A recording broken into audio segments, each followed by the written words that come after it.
वाहिगुरु जी का खालसा वाहिगुरु जी की फतेह।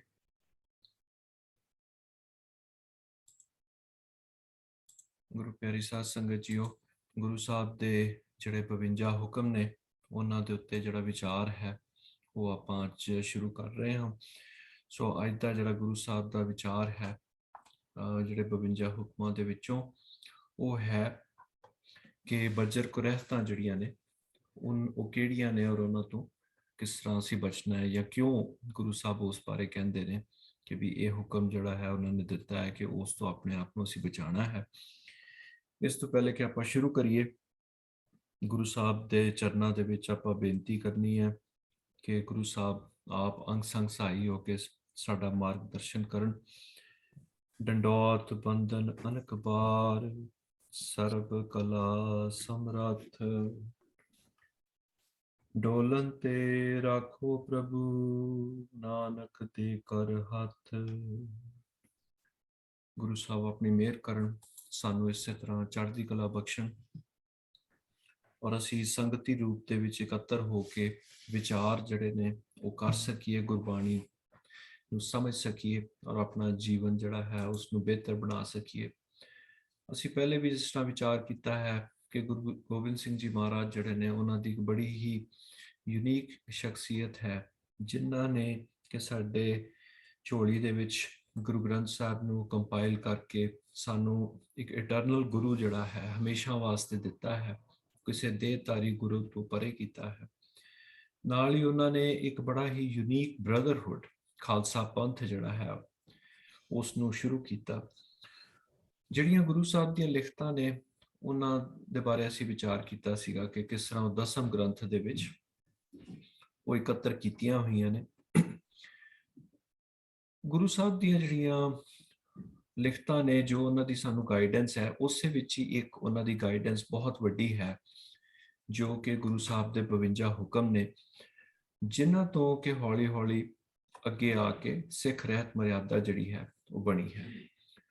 ਹੁਕਮ ਜਿਹੜਾ ਹੈ ਅਸੀਂ ਪਹਿਲੇ ਵੀ ਵਿਚਾਰ ਕੀਤਾ ਸੀਗਾ ਕਿ ਇੱਕ ਗਾਈਡੈਂਸ ਹੈ ਔਰ ਇਹ ਹੁਕਮ ਦੀ ਜਿਹੜੀ ਗਾਈਡੈਂਸ ਹੈ ਕਿ ਕਿਸ ਤਰ੍ਹਾਂ ਇੱਕ ਡਿਸਪਲਿਨ ਦੇ ਵਿੱਚ ਆਪਣੀ ਜ਼ਿੰਦਗੀ ਬਤੀਤ ਕਰਨੀ ਹੈ, ਕਿਸ ਤਰ੍ਹਾਂ ਇੱਕ ਡਿਸਪਲਿਨ ਦੇ ਵਿੱਚ ਸਾਰੀ ਦੁਨੀਆ ਚੱਲ ਰਹੀ ਹੈ, ਇਹ ਗੁਰੂ ਨਾਨਕ ਦੇਵ ਜੀ ਮਹਾਰਾਜ ਨੇ ਜਪਜੀ ਸਾਹਿਬ ਦੇ ਵਿੱਚ ਵੀ ਜ਼ਿਕਰ ਕੀਤਾ ਹੈ ਔਰ ਹੋਰ ਵੀ ਗੁਰੂ ਸਾਹਿਬ ਨੇ ਕੀਤਾ ਹੈ ਔਰ ਗੁਰੂ ਗੋਬਿੰਦ ਸਿੰਘ ਜੀ ਨੇ ਉਸ ਨੂੰ ਇੱਕ ਅਮਲੀ ਜਾਮਾ ਦਿੱਤਾ ਹੈ, ਇੱਕ ਉਸ ਨੂੰ ਫਿਜ਼ੀਕਲ ਮੈਨੀਫੈਸਟੇਸ਼ਨ ਉਸ ਨੂੰ ਦਿੱਤੀ ਹੈ ਉਹਨਾਂ ਨੇ। ਸੋ ਅੱਜ ਦਾ ਜਿਹੜਾ ਸਾਡਾ ਵਿਚਾਰ ਹੈ ਉਹ ਹੈ ਗੁਰੂ ਸਾਹਿਬ ਦਾ ਜਿਹੜਾ 17ਵਾਂ ਹੁਕਮ ਹੈ ਕਿ ਜਿੰਨੇ ਵੀ ਵਰਲਡਲੀ ਵਾਈਸਸ ਨੇ, ਫਾਲਸਹੁੱਡਸ ਨੇ, ਉਹਨਾਂ ਨੂੰ ਡਿਸਕਾਰਡ ਕਰਨਾ, ਉਹਨਾਂ ਤੋਂ ਆਪਣੇ ਆਪ ਨੂੰ ਦੂਰ ਰੱਖਣਾ, ਜਿਸ ਨੂੰ ਅਸੀਂ ਇਹ ਕਹਿੰਦੇ ਹਾਂ ਕਿ ਕੁਰੈਤਾਂ ਜਿਹੜੀਆਂ ਨੇ ਉਹਨਾਂ ਕੁਰੈਤਾਂ ਤੋਂ ਆਪਣੇ ਆਪ ਨੂੰ ਬਚਾ ਕੇ ਰੱਖਣਾ। ਸੋ ਇਹ ਇੱਕ ਹੁਕਮ ਹੈ ਗੁਰੂ ਸਾਹਿਬ ਨੇ ਜੋ ਸਾਨੂੰ ਦਿੱਤਾ ਹੈ। ਸੋ ਆਪਾਂ ਹੁਣ ਇਸ ਤੇ ਅੱਜ ਵਿਚਾਰ ਕਰਨਾ ਹੈ। ਮੈਂ ਆਪਣੀ ਸਮਝ ਮੁਤਾਬਿਕ ਆਪ ਜੀ ਨਾਲ ਕੁਝ ਚੀਜ਼ਾਂ ਸ਼ੇਅਰ ਕਰਾਂਗਾ ਕਿ ਵੀ ਮੈਂ ਇਸ ਨੂੰ ਇਸ ਤਰ੍ਹਾਂ ਬ੍ਰੇਕ ਕਰਨ ਦੀ ਕੋਸ਼ਿਸ਼ ਕੀਤੀ ਹੈ ਕਿ ਪਹਿਲੀ ਗੱਲ ਤਾਂ ਹੈ ਕਿ ਕੁਰੈਤਾਂ ਕੀ ਨੇ, ਕਿਹੜੀਆਂ ਨੇ ਔਰ ਗੁਰੂ ਸਾਹਿਬ ਸਾਨੂੰ ਉਹਨਾਂ ਤੋਂ ਆਪਣੇ ਆਪ ਨੂੰ ਸੁਚੇਤ ਰੱਖਣ ਵਾਸਤੇ ਕਿਉਂ ਕਹਿ ਰਹੇ ਨੇ। ਕੁਰੈਤ ਜਿਹੜਾ ਵਰਡ ਹੈ ਉਸ ਨੂੰ ਅਗਰ ਅਸੀਂ ਬ੍ਰੇਕ ਕਰਕੇ ਦੇਖੀਏ ਤੇ ਕੁਰਹਿਤ ਵਰਡ ਤੋਂ ਬਣਿਆ ਹੈ। ਰਹਿਤ ਮਤਲਬ ਕੋਡ ਆਫ ਕੰਡਕਟ, ਕਿ ਕਿਸ ਤਰ੍ਹਾਂ ਇੱਕ ਸਿੱਖ ਨੂੰ ਆਪਣਾ ਜੀਵਨ ਬਤੀਤ ਕਰਨਾ ਚਾਹੀਦਾ ਹੈ।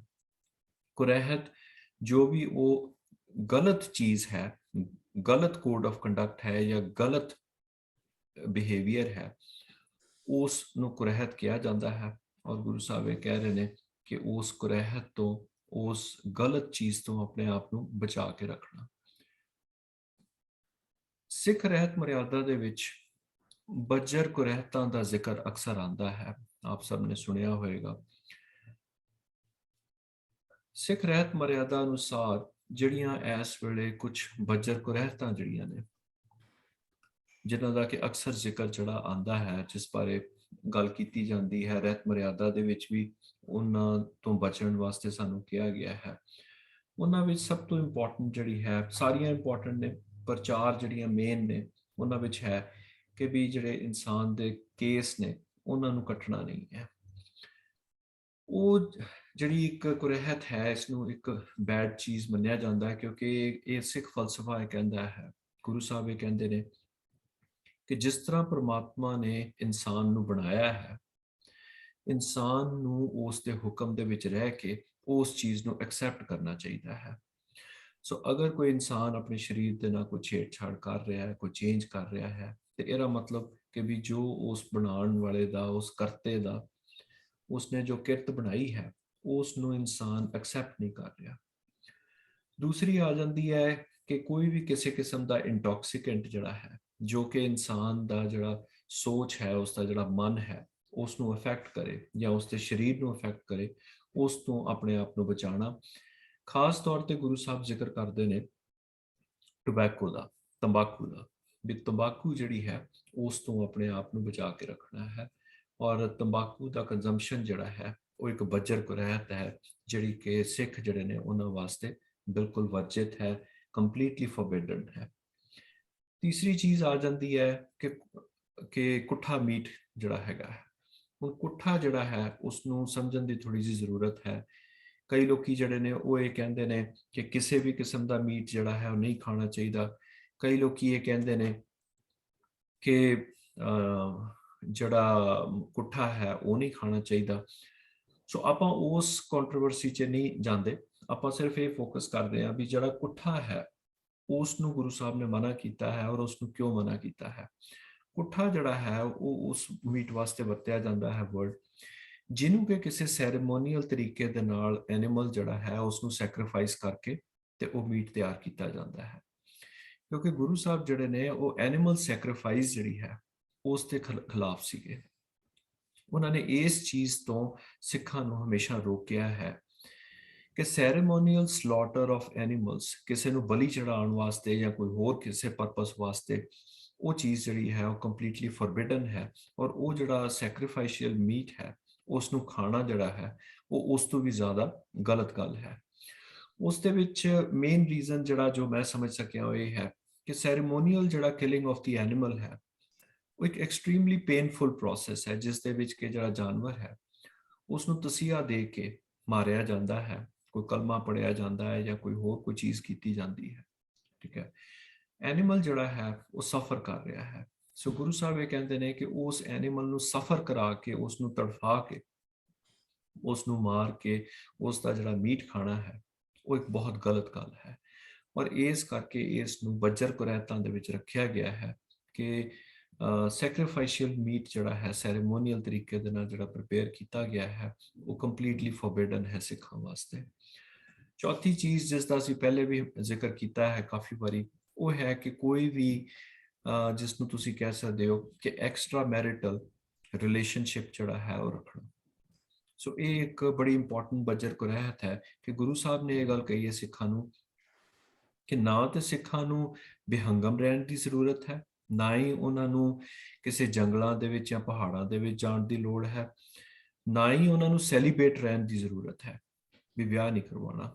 ਸਿੱਖਾਂ ਨੂੰ ਹੁਕਮ ਹੈ ਗ੍ਰਹਿਸਥ ਜੀਵਨ ਜਿਹੜਾ ਹੈ ਉਹ ਬਤੀਤ ਕਰਨ ਦਾ, ਪਰ ਗ੍ਰਹਿਸਥ ਜੀਵਨ ਦੇ ਵਿੱਚ ਜਿਹੜੀ ਉਹਨਾਂ ਦੀ ਕਮਿਟਡ ਮੈਰਿਡ ਪ੍ਰੋਪਰ ਰਿਲੇਸ਼ਨਸ਼ਿਪ ਦੇ ਥਰੂ ਉਹਨਾਂ ਦਾ ਸਪਾਊਸ ਹੈ, ਉਸ ਸਪਾਊਸ ਦੇ ਨਾਲ ਆਪਣੀ ਜੀਵਨ ਬਤੀਤ ਕਰਨਾ, ਮੇਲ ਵਾਸਤੇ ਵੀ ਤੇ ਫੀਮੇਲ ਵਾਸਤੇ, ਦੋਵਾਂ ਵਾਸਤੇ। ਇਹ ਦੋਵਾਂ ਵਾਸਤੇ ਹੁਕਮ, ਇਹ ਸਾਰੇ ਹੁਕਮ ਜਿਹੜੇ ਨੇ, ਕਿਉਂਕਿ ਸਿੱਖ ਧਰਮ ਦੇ ਵਿੱਚ ਕੋਈ ਮੇਲ ਔਰ ਫੀਮੇਲ ਦਾ ਡਿਫਰੈਂਸ ਨਹੀਂ ਹੈ। ਸਿੱਖ ਧਰਮ ਦੇ ਵਿੱਚ ਮੇਲ ਸਿਰਫ ਇੱਕ ਹੈ, ਪਤੀ ਸਿਰਫ ਇੱਕ ਹੈ ਔਰ ਉਹ ਪਰਮਾਤਮਾ ਹੈ, ਬਾਕੀ ਸਾਰੀਆਂ ਜਿਹੜੀਆਂ ਨੇ ਉਹ ਫੀਮੇਲਸ ਨੇ। ਸੋ ਗੁਰੂ ਸਾਹਿਬ ਨੇ ਕਦੀ ਵੀ ਮੇਲ ਔਰ ਫੀਮੇਲ ਦੇ ਵਿੱਚ ਕੋਈ ਡਿਸਟਿੰਕਸ਼ਨ ਨਹੀਂ ਕੀਤੀ। ਸੋ ਇਹ ਜਿੰਨੀਆਂ ਵੀ ਕੁਰੈਤਾਂ ਨੇ, ਰਹਿਤਨਾਮੇ ਨੇ, ਇਹ ਸਾਰੀਆਂ ਜਿਹੜੀਆਂ ਰਹਿਤਾਂ ਨੇ, ਮਰਿਆਦਾਵਾਂ ਨੇ, ਇਹ ਸਭ ਸਾਰਿਆਂ ਦੇ ਉੱਤੇ ਬਰਾਬਰ ਦੇ ਵਿੱਚ ਲਾਗੂ ਨੇ, ਉਸ ਦੇ ਵਿੱਚ ਕੋਈ ਡਿਫਰੈਂਸ ਨਹੀਂ ਹੈ।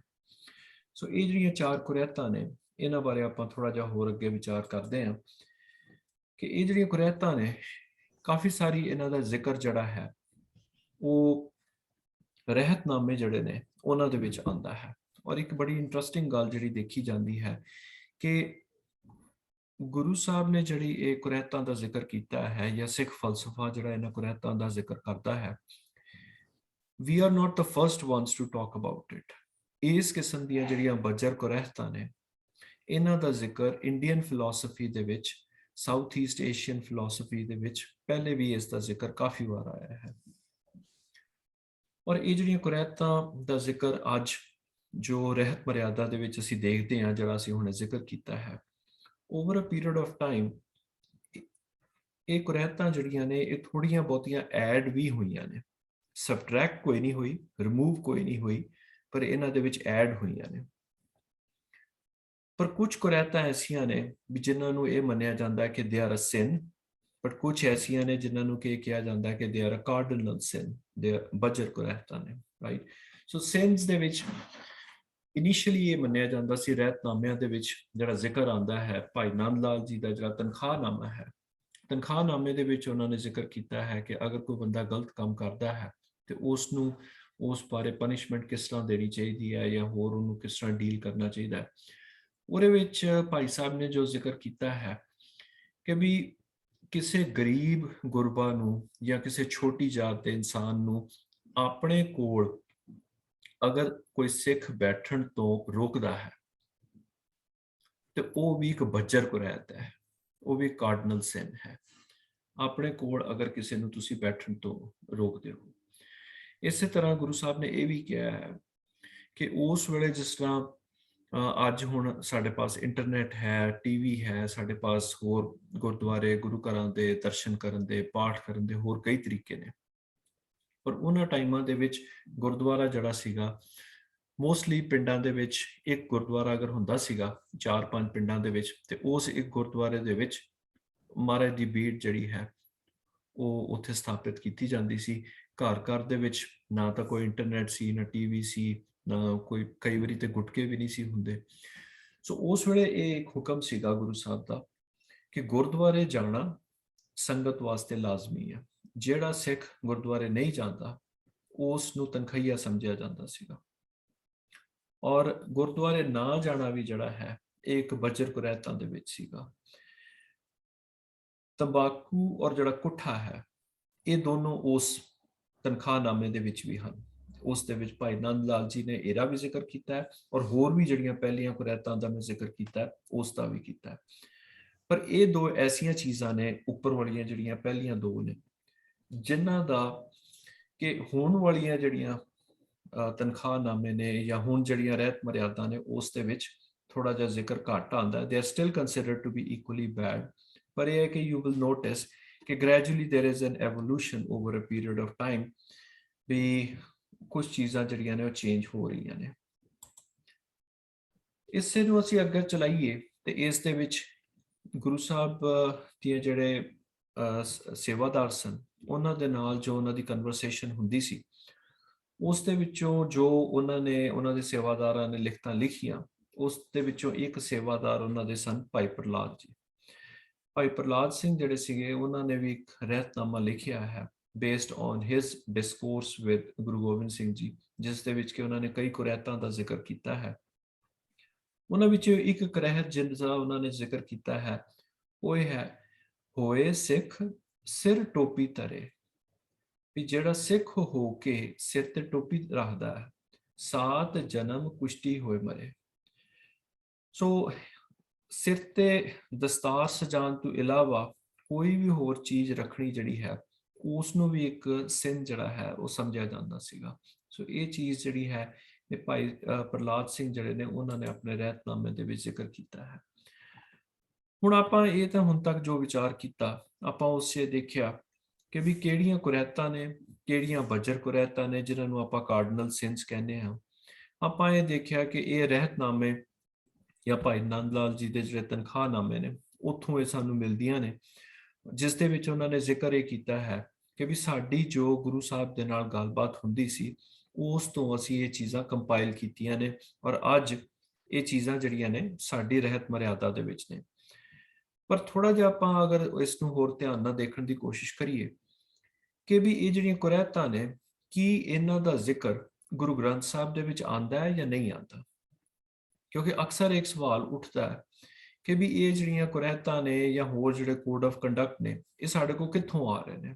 ਜ਼ਿਆਦਾਤਰ ਅਸੀਂ ਇਹਨਾਂ ਨੂੰ ਐਸੋਸੀਏਟ ਕਰਦੇ ਹਾਂ ਗੁਰੂ ਗੋਬਿੰਦ ਸਿੰਘ ਜੀ ਦੇ ਨਾਲ, ਪਰ ਮੈਂ ਆਪਣੀ ਜਿਹੜੀ ਇੱਕ ਲੜੀ ਚਲਾਈ ਹੈ, ਇਸ ਦੇ ਵਿੱਚ ਜਿਸ ਵੇਲੇ ਮੈਂ ਆਪ ਦੇ ਨਾਲ ਵਿਚਾਰ ਸਾਂਝਾ ਕੀਤਾ ਹੈ ਕਿਸੇ ਵੀ ਹੁਕਮਨਾਮੇ ਦੇ ਉੱਤੇ, ਤੇ ਮੈਂ ਨਾਲ ਉਸ ਦੇ ਵਿੱਚ ਕੋਸ਼ਿਸ਼ ਇਹ ਕੀਤੀ ਕਿ ਮੈਂ ਲੱਭਣ ਦੀ ਕੋਸ਼ਿਸ਼ ਕਰਾਂ ਕਿ ਉਸ ਦਾ ਗੁਰੂ ਗ੍ਰੰਥ ਸਾਹਿਬ ਦੇ ਵਿੱਚ ਕੀ ਜ਼ਿਕਰ ਆਉਂਦਾ ਹੈ ਜਾਂ ਨਹੀਂ ਆਉਂਦਾ। ਜੇ ਗੁਰੂ ਗ੍ਰੰਥ ਸਾਹਿਬ ਦੇ ਵਿੱਚ ਜ਼ਿਕਰ ਆਉਂਦਾ ਹੈ ਤੇ ਗੁਰੂ ਨਾਨਕ ਦੇਵ ਜੀ ਤੋਂ ਲੈ ਕੇ ਗੁਰੂ ਤੇਗ ਬਹਾਦਰ ਸਾਹਿਬ ਤੱਕ ਕਿਸੇ ਵੀ ਗੁਰੂ ਸਾਹਿਬ ਨੇ ਜਿਨ੍ਹਾਂ ਦੀ ਬਾਣੀ ਗੁਰੂ ਗ੍ਰੰਥ ਸਾਹਿਬ 'ਚ ਦਰਜ ਹੈ, ਜਾਂ ਭਗਤਾਂ ਦੀ ਜਾਂ ਭੱਟਾਂ ਦੀ ਬਾਣੀ ਦਰਜ ਹੈ, ਉਹਨਾਂ ਨੇ ਉਹਨਾਂ ਹੁਕਮਨਾਮਿਆਂ ਬਾਰੇ ਜਾਂ ਉਹਨਾਂ ਚੀਜ਼ਾਂ ਬਾਰੇ ਉਹਨਾਂ ਨੇ ਕੀ ਕਿਹਾ। ਸੋ ਮੈਂ ਨਾਲ ਦੀ ਨਾਲ ਇਹ ਵੀ ਤੁਹਾਡੇ ਨਾਲ ਸ਼ੇਅਰ ਕਰਨ ਦੀ ਕੋਸ਼ਿਸ਼ ਕੀਤੀ ਹੈ।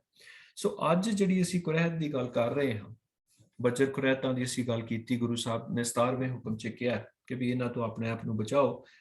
ਮੈਂ ਥੋੜਾ ਜਿਹਾ ਦੇਖਣ ਦੀ ਕੋਸ਼ਿਸ਼ ਕੀਤੀ ਵੀ ਗੁਰੂ ਗ੍ਰੰਥ ਸਾਹਿਬ ਦੇ ਵਿੱਚ ਇਹਨਾਂ ਦਾ ਜ਼ਿਕਰ ਕਿਸ ਸੰਬੰਧ ਦੇ ਵਿੱਚ ਆਉਂਦਾ ਹੈ।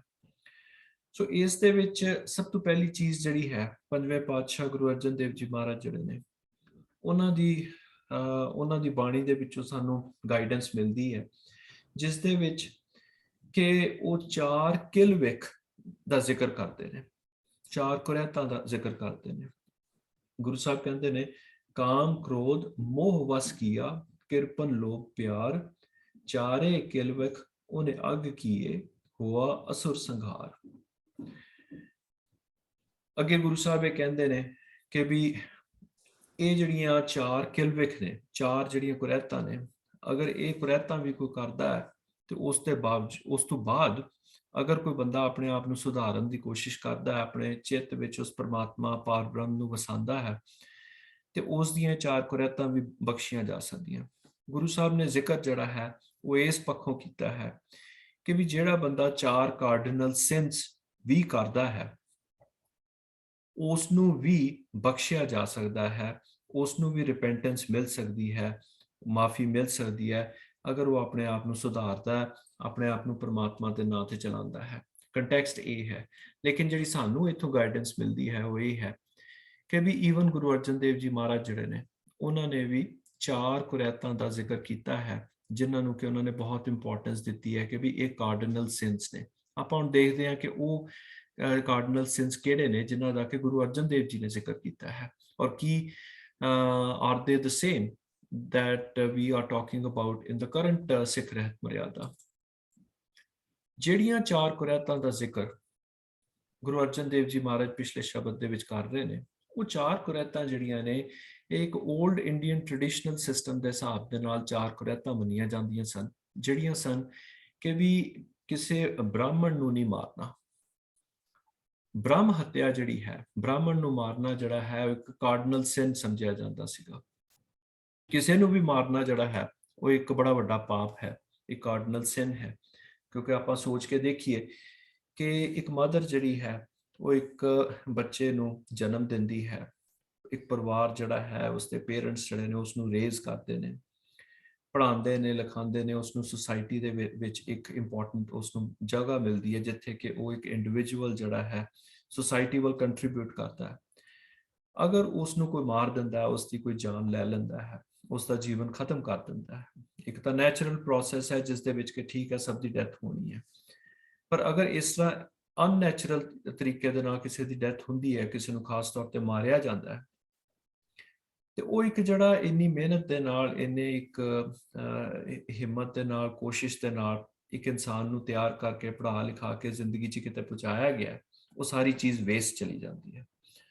ਬ੍ਰਾਹਮਣ ਨੂੰ ਇਹ ਸਮਝਿਆ ਜਾਂਦਾ ਸੀ ਕਿ ਵੀ ਬ੍ਰਾਹਮਣ ਉਹ ਇੱਕ ਐਜੂਕੇਟਿਡ ਪਰਸਨ ਹੈ ਇਨ ਦ ਸੁਸਾਇਟੀ, ਜਿਹੜਾ ਕਿ ਸੁਸਾਇਟੀ ਨੂੰ ਗਾਈਡ ਕਰ ਰਿਹਾ ਹੈ, ਜਿਸ ਨੇ ਵੇਦ ਜਿਹੜੇ ਨੇ ਜਾਂ ਹੋਰ ਜਿਹੜੇ ਉਸ ਵੇਲੇ ਦੇ ਸ਼ਾਸਤਰ ਸਨ ਵੀ ਉਹਨਾਂ ਦਾ ਉਸਨੇ ਗਿਆਨ ਲਿੱਤਾ ਹੈ, ਔਰ ਉਹ ਗਿਆਨ ਜਿਹੜਾ ਹੈ ਉਹ ਸੰਸਾਰ ਦੇ ਵਿੱਚ ਵੰਡ ਰਿਹਾ ਹੈ। ਸੋ ਇਸ ਕਿਸਮ ਦੇ ਇਨਸਾਨ ਨੂੰ ਮਾਰਨਾ ਜਿਹੜਾ ਹੈ ਉਹ ਇੱਕ ਬਜਰ ਕੁਰੈਤ ਸਮਝਿਆ ਜਾਂਦਾ ਸੀਗਾ।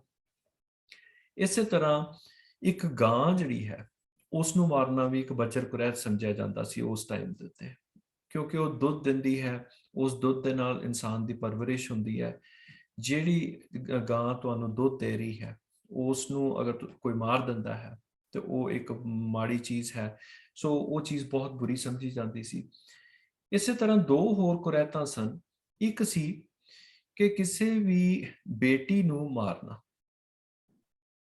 ਜਿਸ ਨੂੰ ਅਸੀਂ ਫੀਮੇਲ ਇਨਫੈਂਟਿਸਾਈਡ ਕਹਿੰਦੇ ਹਾਂ, ਕਿ ਅਗਰ ਘਰ ਦੇ ਵਿੱਚ ਬੇਟਾ ਪੈਦਾ ਹੋਇਆ ਤੇ ਉਸ ਨੂੰ ਤੁਸੀਂ ਫਰਦਰ ਕੈਰੀ ਕਰੋ, ਪਰ ਜੇ ਬੇਟੀ ਹੋ ਰਹੀ ਹੈ ਤੇ ਕਈ ਥਾਵਾਂ ਦੇ ਉੱਤੇ ਅੱਜ ਵੀ ਇਹ ਹੁੰਦਾ ਹੈ ਕਿ ਉਸ ਨੂੰ ਮਾਰ ਦਿੱਤਾ ਜਾਂਦਾ ਹੈ।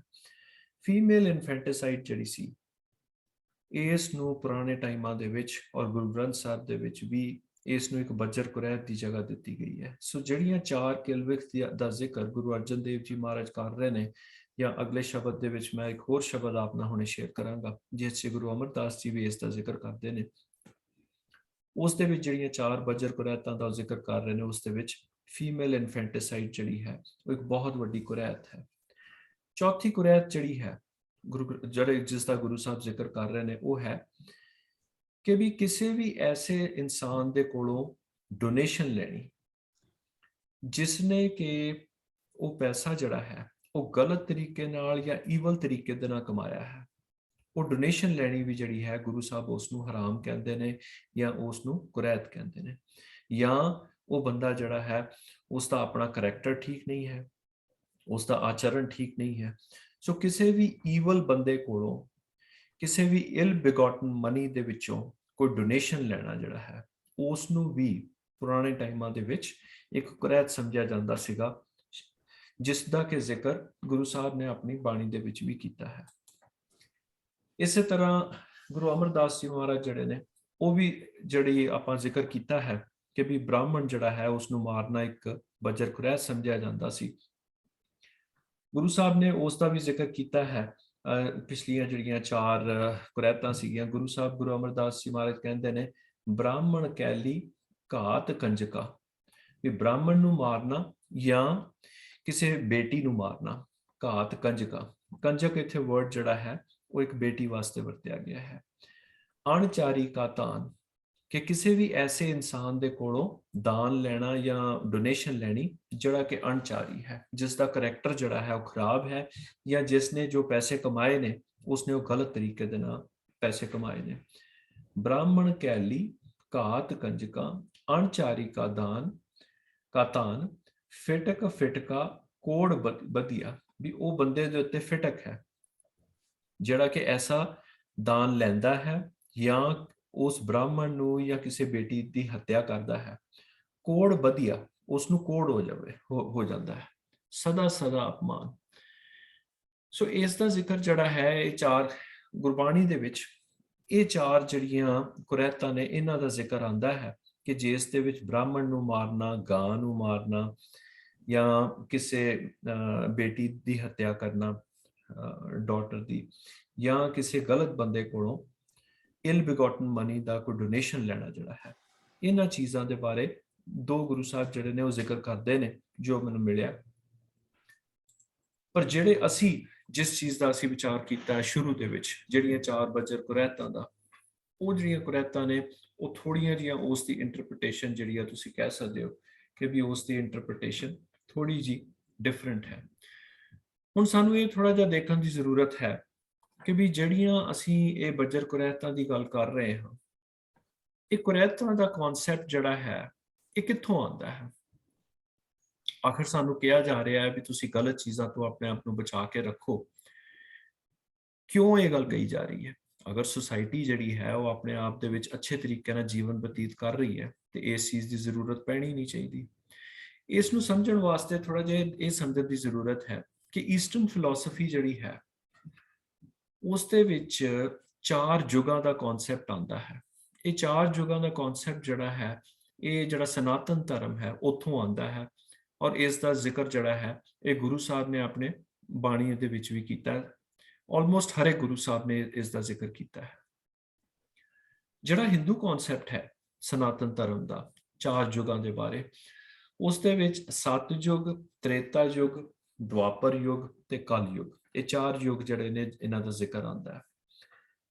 ਸਤਯੁਗ ਉਹ ਚੀਜ਼ ਸਮਝੀ ਜਾਂਦੀ ਹੈ ਜਿਸ ਦੇ ਵਿੱਚ ਕਿ ਉਹ ਇਹ ਕਹਿੰਦੇ ਨੇ ਕਿ ਵੀ ਜਿਹੜਾ ਧਰਮ ਸੀਗਾ ਉਹ ਆਪਣੇ 4 ਪੈਰਾਂ ਦੇ ਉੱਤੇ ਸਟੇਬਲ ਖੜਾ ਸੀਗਾ, ਕਿਉਂਕਿ ਉਸ ਵੇਲੇ ਉਹ ਇਹ ਸਮਝਦੇ ਸਨ ਕਿ ਵੀ ਧਰਤੀ ਜਿਹੜੀ ਹੈ ਉਹ ਇੱਕ ਬਲਦ ਦੇ ਸਿਰ ਤੇ, ਇੱਕ ਬੁੱਲ ਦੇ ਸਿਰ ਤੇ ਖੜੀ ਹੈ। ਜਦ ਤੱਕ ਉਹ ਬੁੱਲ ਸਟੇਬਲ ਹੈ ਤਦ ਤੱਕ ਧਰਤੀ ਸਟੇਬਲ ਹੈ, ਤੇ ਜੇ ਉਹ ਬੁੱਲ ਅਨਸਟੇਬਲ ਹੋ ਜਾਂਦਾ ਹੈ ਤੇ ਧਰਤੀ ਅਨਸਟੇਬਲ ਹੋ ਜਾਂਦੀ ਹੈ। ਇਹ ਵੀ ਮੰਨਿਆ ਜਾਂਦਾ ਸੀਗਾ ਕਿ ਵੀ ਅਰਥਕੁਏਕਸ ਆਉਂਦੇ ਨੇ, ਇਸੇ ਤਰ੍ਹਾਂ ਆਉਂਦੇ ਨੇ। ਤੇ ਗੁਰੂ ਸਾਹਿਬ ਗੁਰੂ ਨਾਨਕ ਦੇਵ ਜੀ ਨੇ ਵੀ ਇਸ ਚੀਜ਼ ਨੂੰ ਕੁਐਸਚਨ ਕੀਤਾ। ਆਪਾਂ ਅਕਸਰ ਉਹਨਾਂ ਦਾ ਸ਼ਬਦ ਜਿਹੜਾ ਹੈ ਜਪਜੀ ਸਾਹਿਬ ਦੇ ਵਿੱਚ ਉਸ ਦਾ ਆਪਾਂ ਵਿਚਾਰ ਕਰਦੇ ਹਾਂ। ਸੋ ਜਿਹੜਾ ਸਤਿਯੁਗ ਦਾ ਟਾਈਮ ਮੰਨਿਆ ਜਾਂਦਾ ਸੀਗਾ ਸਨਾਤਨ ਧਰਮ ਦੇ ਹਿਸਾਬ ਦੇ ਨਾਲ, ਉਸ ਦੇ ਵਿੱਚ ਇਹ ਹੁੰਦਾ ਸੀਗਾ ਕਿ ਵੀ ਜਿਹੜਾ ਵਰਲਡ ਹੈ ਉਹ ਸਟੇਬਲ ਹੈ, ਉਹ ਆਪਣੇ 4 ਪੈਰਾਂ ਦੇ ਉੱਤੇ ਖੜਾ ਹੈ। ਔਰ ਉਸ ਦਾ ਮਕਸਦ ਇਹ ਹੁੰਦਾ ਸੀਗਾ ਕਿ ਜਿਹੜੀਆਂ 4 ਚੀਜ਼ਾਂ ਨੇ, ਧਰਮ, ਮੋਖ, ਕਾਮ ਤੇ ਅਰਥ, ਵੀ ਇਹ ਚਾਰੋਂ ਜਿਹੜੀਆਂ ਨੇ ਉਹਨਾਂ ਦੇ ਪ੍ਰਤੀ ਕਿਸੇ ਵੀ ਇਨਸਾਨ ਦੇ ਵਿੱਚ ਕੋਈ ਵਾਈਸਿਸ ਨਹੀਂ ਸੀਗੀਆਂ। ਲੋਕੀ ਜਿਹੜੇ ਨੇ ਉਹ ਉਹਨਾਂ 4 ਚੀਜ਼ਾਂ ਦੇ ਪ੍ਰਤੀ ਭੁੱਖੇ ਨਹੀਂ ਸੀਗੇ। ਇਸ ਕਰਕੇ ਉਹ ਚਾਰੋਂ ਜਿਹੜੇ ਉਹਦੇ ਪੈਰ ਸੀਗੇ ਉਹ ਸਟੇਬਲ ਮੰਨੇ ਜਾਂਦੇ ਸੀ। ਨੈਕਸਟ ਆ ਜਾਂਦਾ ਸੀ ਤ੍ਰੇਤਾ ਯੁੱਗ। ਤ੍ਰੇਤੇ ਦੇ ਵਿੱਚ ਉਹ ਇਹ ਸਮਝਦੇ ਸਨ ਕਿ ਜਿਹੜਾ ਬਲਦ ਹੈ ਉਸ ਦਾ ਇੱਕ ਪੈਰ ਜਿਹੜਾ ਹੈ ਉਹ ਟੁੱਟ ਗਿਆ। ਸੋ ਇਸ ਕਰਕੇ ਉਹ ਬਲਦ ਜਿਹੜਾ ਹੁਣ 3 ਪੈਰਾਂ ਦੇ ਉੱਤੇ ਖੜਾ ਹੈ। ਸਾਰੀਆਂ ਚੀਜ਼ਾਂ ਜਿਹੜੀਆਂ ਨੇ ਇਹ ਇੱਕ ਕਿਸਮ ਦੀ ਐਨਾਲੋਜੀ ਹੈ। ਜਿਹੜਾ ਪੈਰ ਟੁੱਟਾ ਹੈ ਉਸ ਨੂੰ ਇਹ ਸਮਝਿਆ ਜਾਂਦਾ ਸੀਗਾ ਕਿ ਵੀ ਉਸ ਟਾਈਮ ਦੇ ਵਿੱਚ ਲੋਕੀ ਜਿਹੜੇ ਸੀਗੇ ਉਹ ਅਧਰਮੀ ਹੋ ਗਏ ਸੀਗੇ, ਉਹਨਾਂ ਦੇ ਵਿੱਚ ਧਰਮ ਖਤਮ ਹੋ ਗਿਆ ਸੀ। ਸੋ ਜਿਹੜਾ ਧਰਮ ਦਾ ਪੈਰ ਹੈ ਉਹ ਟੁੱਟ ਗਿਆ ਹੈ। ਸੋ ਇਸ ਬਾਰੇ ਇੱਕ ਸਨਾਤਨ ਧਰਮ ਬਾਰ-ਬਾਰ ਜ਼ਿਕਰ ਕਰਦਾ ਹੈ।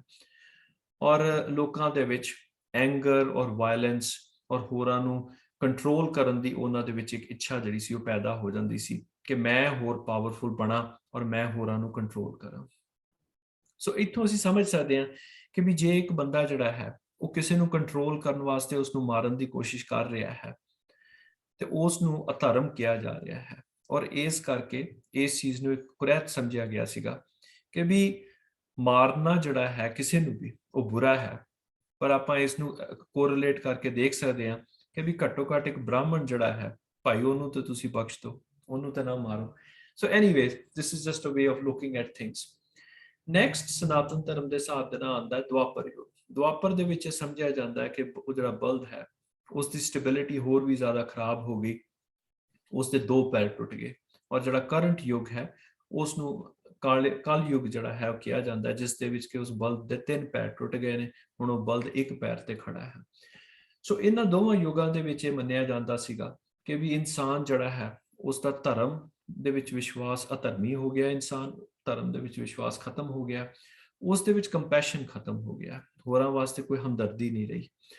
ਔਰ ਉਸ ਇਨਸਾਨ ਦੇ ਵਿੱਚ ਕਈ ਕਿਸਮ ਦੀਆਂ ਕੁਰੈਤਾਂ ਜਿਹੜੀਆਂ ਨੇ ਉਹ ਆਉਣੀਆਂ ਸ਼ੁਰੂ ਹੋ ਗਈਆਂ। ਸੋ ਇੱਥੋਂ ਅਸੀਂ ਦੇਖ ਸਕਦੇ ਹਾਂ ਕਿ ਕਿਸ ਤਰ੍ਹਾਂ ਸਨਾਤਨ ਧਰਮ ਨੇ ਇਸ ਚੀਜ਼ ਨੂੰ ਫੋਲੋ ਕੀਤਾ ਕਿ ਇੱਕ ਡੈਕੇਡੈਂਸ ਇਨ ਸੋਸਾਇਟੀ ਆ ਰਹੀ ਹੈ ਓਵਰ ਅ ਪੀਰੀਅਡ ਆਫ 1000 ਔਰ 2000 3000 4000 ਇਅਰਸ, ਜਿਸ ਕਰਕੇ ਕਿ ਉਹਨਾਂ ਨੂੰ ਇਹ ਕਹਿਣਾ ਪਿਆ ਕਿ ਵੀ ਇਹ ਚੀਜ਼ਾਂ ਕੁਰੈਤਾਂ ਨੇ, ਤੁਸੀਂ ਇਹ ਚੀਜ਼ਾਂ ਨਾ ਕਰੋ, ਤਾਂ ਕਿ ਕਿਸੇ ਤਰੀਕੇ ਸੋਸਾਇਟੀ ਜਿਹੜੀ ਹੈ ਉਸ ਨੂੰ ਬਚਾਇਆ ਜਾ ਸਕੇ। ਇਹ ਜਿਹੜੇ ਯੁੱਗ ਨੇ 4, ਇਹਨਾਂ ਦਾ ਜ਼ਿਕਰ ਗੁਰਬਾਣੀ ਵੀ ਕਰਦੀ ਹੈ। ਹਰ ਇੱਕ ਗੁਰੂ ਸਾਹਿਬ ਨੇ ਇਸ ਦਾ ਜ਼ਿਕਰ ਕੀਤਾ ਹੈ। ਮੈਂ ਇੱਥੇ ਇੱਕ ਉਦਾਹਰਨ ਲਿੱਤੀ ਹੈ, ਪਰ ਹਰ ਇੱਕ ਗੁਰੂ ਸਾਹਿਬ ਨੇ ਇਸ ਦਾ ਜ਼ਿਕਰ ਕੀਤਾ।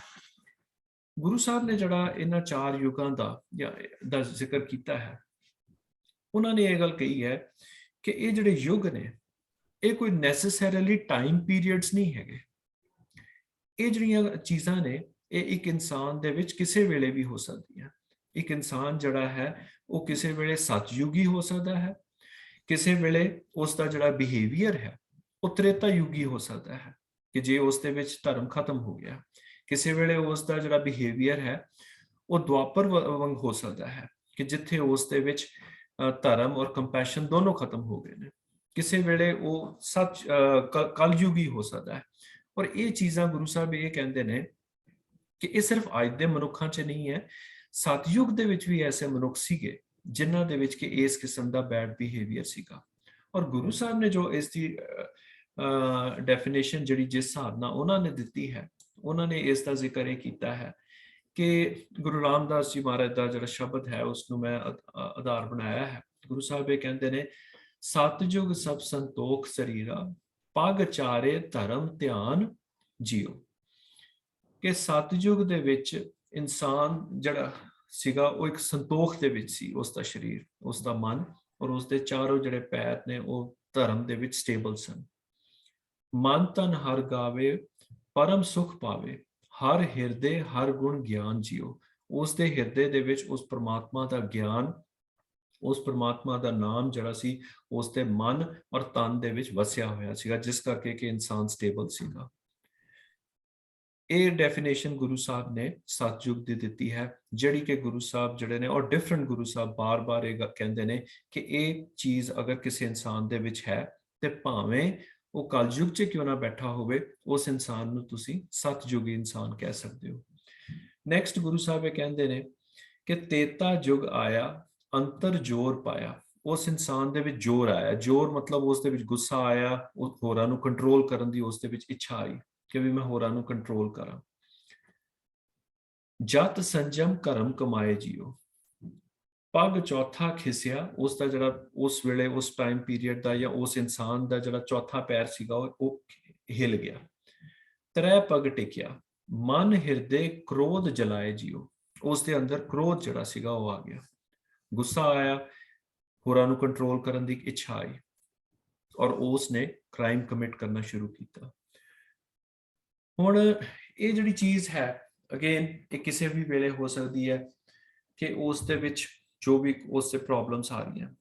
ਗੁਰਬਾਣੀ ਔਰ ਇਸ ਸ਼ਬਦ ਦੇ ਵਿੱਚ ਵੀ ਗੁਰੂ ਸਾਹਿਬ ਨੇ ਜ਼ਿਕਰ ਕੀਤਾ ਹੈ ਕਿ ਸੰਜਮ ਕਰਮ ਕਮਾਏ। ਉਸ ਬੰਦੇ ਨੇ ਕੀ ਕੀਤਾ ਕਿ ਜਿਸ ਵੇਲੇ ਉਸ ਦੇ ਅੰਦਰ ਅਧਰਮ ਆਇਆ, ਜਿਸ ਵੇਲੇ ਉਸ ਦੇ ਅੰਦਰ ਜੋਰ ਕ੍ਰੋਧ ਆਇਆ, ਉਸਨੇ ਆਪਣੇ ਮਨ ਨੂੰ ਜਸਟੀਫਾਈ ਕਰਨ ਵਾਸਤੇ, ਆਪਣੇ ਐਕਸ਼ਨਸ ਨੂੰ ਜਸਟੀਫਾਈ ਕਰਨ ਵਾਸਤੇ ਉਸਨੇ ਕੀ ਕਰਨਾ ਸ਼ੁਰੂ ਕੀਤਾ, ਉਸਨੇ ਸੰਜਮ ਔਰ ਕਰਮ, ਉਸਨੇ ਕਈ ਕਿਸਮ ਦੇ ਰਿਚੁਅਲਸ ਔਰ ਪੈਨੈਂਸਸ ਕਰਨੀਆਂ ਸ਼ੁਰੂ ਕਰਤੀਆਂ।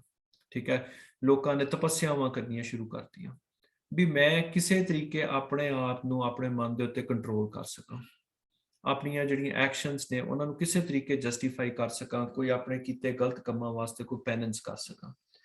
ਸੋ ਬੜਾ ਇੱਕ ਖੂਬਸੂਰਤ ਗੁਰੂ ਸਾਹਿਬ ਦਾ ਸ਼ਬਦ ਹੈ ਜਿਸ ਦੇ ਵਿੱਚ ਕਿ ਸਿਰਫ ਗੁਰੂ ਸਾਹਿਬ ਉਸ ਸਿਚੁਏਸ਼ਨ ਦੀ ਗੱਲ ਨਹੀਂ ਕਰ ਰਹੇ, ਪਰ ਨਾਲ ਇਹ ਵੀ ਐਨਾਲਾਈਜ਼ ਕਰ ਰਹੇ ਨੇ ਕਿ ਆਪਣੇ ਬਿਹੇਵੀਅਰ ਨੂੰ ਜਸਟੀਫਾਈ ਕਰਨ ਵਾਸਤੇ ਜਾਂ ਆਪਣੇ ਬਿਹੇਵੀਅਰ ਨੂੰ ਕਰੈਕਟ ਕਰਨ ਵਾਸਤੇ ਉਹ ਜਿਹੜਾ ਇਨਸਾਨ ਹੈ ਉਹ ਕੀ ਕੁਝ ਕਰ ਰਿਹਾ ਹੈ। ਸੋ ਔਰ ਇਹ ਜਿਹੜਾ ਹੈ ਕੋਈ ਸਿਰਫ ਟਾਈਮ ਪੀਰੀਅਡ ਦੇ ਨਾਲ ਨਹੀਂ, ਇਹ ਕਿਸੇ ਵੀ ਟਾਈਮ ਪੀਰੀਅਡ 'ਚ ਹੋ ਸਕਦਾ ਹੈ। ਅੱਗੇ ਗੁਰੂ ਸਾਹਿਬ ਜ਼ਿਕਰ ਕਰਦੇ ਨੇ ਯੁਗ ਦੁਆਪਰ ਆਇਆ ਭਰਮ ਪਰਮਾਇਆ। ਉਸ ਦੁਆਪਰ ਦੇ ਵਿੱਚ ਗੁਰੂ ਸਾਹਿਬ ਕਹਿੰਦੇ ਨੇ ਕਿ ਇਨਸਾਨ ਦੇ ਮਨ ਦੇ ਵਿੱਚ ਕਈ ਕਿਸਮ ਦੇ ਭਰਮ ਭੁਲੇਖੇ ਆਣੇ ਸ਼ੁਰੂ ਹੋ ਗਏ, ਉਸ ਦੇ ਵਿੱਚ ਇੱਕ ਮਿਸ ਗਾਈਡੈਂਸ ਆਣੀ ਸ਼ੁਰੂ ਹੋ ਗਈ। ਹਰ ਗੋਪੀ ਕਾਨ ਉਪਾਏ ਜੀਓ। ਗੋਪੀ ਕਾਂਡ ਦਾ ਜਿਹੜਾ ਜ਼ਿਕਰ ਹੈ ਗੁਰਬਾਣੀ ਦੇ ਵਿੱਚ ਬਾਰ-ਬਾਰ ਆਉਂਦਾ ਹੈ। ਗੋਪੀ ਕਾਂਡ ਦਾ ਜਿਹੜਾ ਜ਼ਿਕਰ ਹੈ ਇਸ ਨੂੰ ਅਕਸਰ ਇਹ ਸਮਝਿਆ ਜਾਂਦਾ ਹੈ ਕਿ ਵੀ ਇਹ ਗੁਰੂ ਸਾਹਿਬ ਜਿਹੜੇ ਨੇ ਇਹ ਬਾਰ-ਬਾਰ ਕ੍ਰਿਸ਼ਨ ਜੀ ਜਾਂ ਉਹਨਾਂ ਦੀ ਜਿਹੜੀ ਰਾਸ ਲੀਲਾ ਸੀ ਗੋਪੀਆਂ ਦੇ ਨਾਲ, ਇਸ ਬਾਰੇ ਜ਼ਿਕਰ ਆਉਂਦਾ ਹੈ, ਕਰ ਰਹੇ ਨੇ ਗੁਰੂ ਸਾਹਿਬ। ਅਸਲ ਦੇ ਵਿੱਚ ਗੁਰੂ ਸਾਹਿਬ ਜਿਹੜੇ ਨੇ ਉਹ ਗੱਲ ਕਰ ਰਹੇ ਨੇ ਕਿ ਕਿਸ ਕਿਸਮ ਦੇ ਨਾਲ ਦੁਨੀਆ ਦੇ ਵਿੱਚ ਮਾਇਆ ਜਿਹੜੀ ਹੈ, ਫਾਲਸਹੁੱਡ ਜਿਹੜੀ ਹੈ ਉਹ ਰੈਂਪੈਂਟਲੀ ਗਰੋ ਕਰ ਰਹੀ ਹੈ। ਗੋਪੀ ਕਾਂਡ ਦਾ ਅਕਸਰ ਜ਼ਿਕਰ ਜਿਹੜਾ ਹੈ ਉਹ ਉਸ ਦੇ ਵਿੱਚ ਹੈ ਕਿ ਇਨਸਾਨ ਜਿਹੜਾ ਹੈ ਕਿਸ ਤਰ੍ਹਾਂ ਮਾਇਆ ਦੇ ਵਿੱਚ ਫਸ ਰਿਹਾ ਹੈ। ਔਰ ਸੋ ਉਹਨਾਂ ਨੇ ਦੁਆਪਰ ਦੇ ਵਿੱਚ, ਔਰ ਦੁਆਪਰ ਦਾ ਜਿਹੜਾ ਵੈਸੇ ਵੀ ਸਨਾਤਨ ਧਰਮ ਦੇ ਹਿਸਾਬ ਦੇ ਨਾਲ ਦੁਆਪਰ ਦਾ ਜਿਹੜਾ ਅਵਤਾਰ ਹੈ ਉਹ ਕ੍ਰਿਸ਼ਨ ਜੀ ਨੂੰ ਮੰਨਿਆ ਜਾਂਦਾ ਹੈ। ਸੋ ਗੁਰੂ ਸਾਹਿਬ ਜਿਹੜੇ ਨੇ ਗੁਰੂ ਰਾਮਦਾਸ ਜੀ ਮਹਾਰਾਜ ਉਹ ਇਸ ਸ਼ਬਦ 'ਚ ਕਹਿ ਰਹੇ ਨੇ ਜਗ ਦੁਆਪਰ ਆਇਆ ਭਰਮ ਪਰਮਾਇਆ ਹਰ ਗੋਪੀ ਕਾਨ ਉਪਾਏ ਜੀਓ ਤਪ ਤਾਪਨ ਤਾਪੇ ਜਗ ਪੁਨ ਆਰਾਂਭੇ। ਉਸ ਇਨਸਾਨ ਨੇ ਤਪ ਕਰਨੇ ਸ਼ੁਰੂ ਕਰਤੇ ਆਪਣੇ ਆਪ ਨੂੰ ਕਰੈਕਟ ਕਰਨ ਵਾਸਤੇ, ਔਰ ਉਹ ਉਸਨੂੰ ਇਹ ਲੱਗਾ ਕਿ ਵੀ ਇਹਨਾਂ ਰਿਚੁਅਲਸ ਦੇ ਵਿੱਚ ਅਗਰ ਮੈਂ ਪਾਵਾਂਗਾ, ਇਹਨਾਂ ਰਿਚੁਅਲਸ ਨੂੰ ਕਰਾਂਗਾ ਤੇ ਇਹਨਾਂ ਦੇ ਨਾਲ ਮੇਰੇ ਮਨ ਦੀ ਸ਼ੁੱਧੀ ਹੋਏਗੀ। ਅਤ ਕਿਰਿਆ ਕਰਮ ਕਮਾਏ ਜੀਓ। ਉਸਨੇ ਕਈ ਕਿਸਮ ਦੇ ਕਿਰਿਆ ਕਰਮ ਜਿਹੜੇ ਸੀ ਰਿਚੁਅਲਸ ਕਰਨੇ ਸ਼ੁਰੂ ਕਰਤੇ। ਪਰਪਸ ਇਹੀ ਸੀ ਕਿ ਵੀ ਜੋ ਉਸ ਦੇ ਵਿੱਚ ਕਰਪਸ਼ਨ ਆ ਰਹੀ ਹੈ ਉਸ ਕਰਪਸ਼ਨ ਨੂੰ ਮੈਂ ਕਿਸ ਤਰ੍ਹਾਂ ਰੈਕਟੀਫਾਈ ਕਰ ਸਕਾਂ। ਸੋ ਇਹਦਾ ਮਤਲਬ ਕਿ ਇਨਸਾਨ ਜਿਹੜਾ ਹੈ ਉਹ ਆਪਣੇ ਵਿੱਚ ਇੱਕ ਕਰਪਸ਼ਨ ਆ ਰਹੀ ਹੈ, ਉਸ ਨੂੰ ਸਮਝ ਰਿਹਾ ਹੈ, ਕੋਸ਼ਿਸ਼ ਕਰ ਰਿਹਾ ਹੈ, ਪਰ ਆਪਣੇ ਆਪ ਨੂੰ ਉਸ ਪਰਮਾਤਮਾ ਦੇ ਨਾਮ ਦੇ ਨਾਲ ਜੋੜਨ ਦੀ ਬਜਾਏ ਉਹ ਹੋਰ ਰਿਚੁਅਲਸ ਔਰ ਕਈ ਕਿਸਮ ਦੀਆਂ ਪੈਨੈਂਸਸ ਔਰ ਤਪੱਸਿਆਵਾਂ ਦੇ ਵਿੱਚ ਆਪਣੇ ਆਪ ਨੂੰ ਉਲਝਾ ਰਿਹਾ ਹੈ। ਔਰ ਇਸੇ ਤਰ੍ਹਾਂ ਇਸ ਸ਼ਬਦ ਦੇ ਵਿੱਚ ਅੱਗੇ ਗੁਰੂ ਸਾਹਿਬ ਜਿਹੜੇ ਨੇ ਉਹ ਕਲਯੁਗ ਦਾ ਵੀ ਜ਼ਿਕਰ ਕਰਦੇ ਨੇ ਕਿ ਕਲਯੁਗ ਹਰ ਕੀਆ ਪੱਗ ਤ੍ਰੈ ਖਿਸਕੀਆ। ਕਲਯੁਗ ਦੇ ਵਿੱਚ ਉਹ ਕਹਿੰਦੇ ਨੇ ਕਿ ਵੀ 3 ਪੈਰ ਜਿਹੜੇ ਨੇ ਉਹ ਖਿਸਕ ਗਏ ਨੇ। ਗੁਰ ਸ਼ਬਦ ਕਮਾਇਆ ਔਖਦ ਹਰ ਪਾਇਆ हर कीरत हर सांत पाए जियो। पर गुरु साहब ये कहते ने कि इस कलयुग दे विच भी अगर कोई इंसान जड़ा है वो गुरु दे शब्द की कमाई करता है तो वो इस औखी टाइम के उत्ते भी अपना जड़ा बिहेवियर है उसनू रैक्टिफाई कर सकता है। इस सो ये मैं जिक्र जड़ा आप नाल कीता है इन्हां 4 युगां दा, वो इस करके कीता है कि भी ਆਪਾਂ ਅੱਜ ਵਿਚਾਰ ਕਰ ਰਹੇ ਹਾਂ ਕਿ ਜਿਹੜੀਆਂ ਬੱਜਰ ਕੁਰੈਤਾਂ ਨੇ ਉਹਨਾਂ ਤੋਂ ਗੁਰੂ ਸਾਹਿਬ ਨੇ ਸਾਨੂੰ ਰੋਕਿਆ ਹੈ। ਅਸੀਂ ਪਹਿਲੇ ਸਮਝਣ ਦੀ ਕੋਸ਼ਿਸ਼ ਕੀਤੀ ਕਿ ਉਹ ਬੱਜਰ ਕੁਰੈਤਾਂ ਕਿਹੜੀਆਂ ਨੇ ਔਰ ਕਿਸ ਤਰ੍ਹਾਂ ਚੇਂਜ ਕੀਤੀਆਂ ਨੇ, ਔਰ ਫਿਰ ਗੁਰਬਾਣੀ ਉਹਨਾਂ ਬੱਜਰ ਕੁਰੈਤਾਂ ਬਾਰੇ ਕੀ ਕਹਿੰਦੀ ਹੈ। 4 ਕੁਰੈਤਾਂ ਦਾ ਆਪਾਂ ਜ਼ਿਕਰ ਕੀਤਾ ਜੋ ਕਿ ਗੁਰੂ ਅਰਜਨ ਦੇਵ ਜੀ ਮਹਾਰਾਜ ਔਰ ਗੁਰੂ ਅਮਰਦਾਸ ਜੀ ਨੇ ਜਿਨ੍ਹਾਂ ਦਾ ਜ਼ਿਕਰ ਕੀਤਾ। ਪਰ ਇਹ ਜਿਹੜੇ ਯੁੱਗ ਨੇ ਇਹਨਾਂ ਨੂੰ ਸਮਝਣਾ ਇਸ ਕਰਕੇ ਜ਼ਰੂਰੀ ਹੈ ਕਿ ਇੱਥੋਂ ਸਾਨੂੰ ਪਤਾ ਲੱਗਦਾ ਹੈ ਕਿ ਕਿਸ ਤਰ੍ਹਾਂ ਸਨਾਤਨ ਧਰਮ ਦੇ ਹਿਸਾਬ ਦੇ ਨਾਲ 4 ਯੁਗਾਂ ਦਾ ਜ਼ਿਕਰ ਆਉਂਦਾ ਹੈ ਔਰ ਉਹਨਾਂ 4 ਯੁਗਾਂ ਦੇ ਵਿੱਚ ਕਿਹੜੀਆਂ-ਕਿਹੜੀਆਂ ਵਾਈਸਸ, ਕਿਹੜੀਆਂ-ਕਿਹੜੀਆਂ ਕਰਪਸ਼ਨਸ ਇਨਸਾਨ ਦੇ ਵਿੱਚ ਆਈਆਂ, ਜਿੱਥੋਂ ਕਿ ਇਹ ਜਿਹੜੀਆਂ ਕੁਰੈਤਾਂ ਨੇ ਇਹਨਾਂ ਨੇ ਜਨਮ ਲਿੱਤਾ।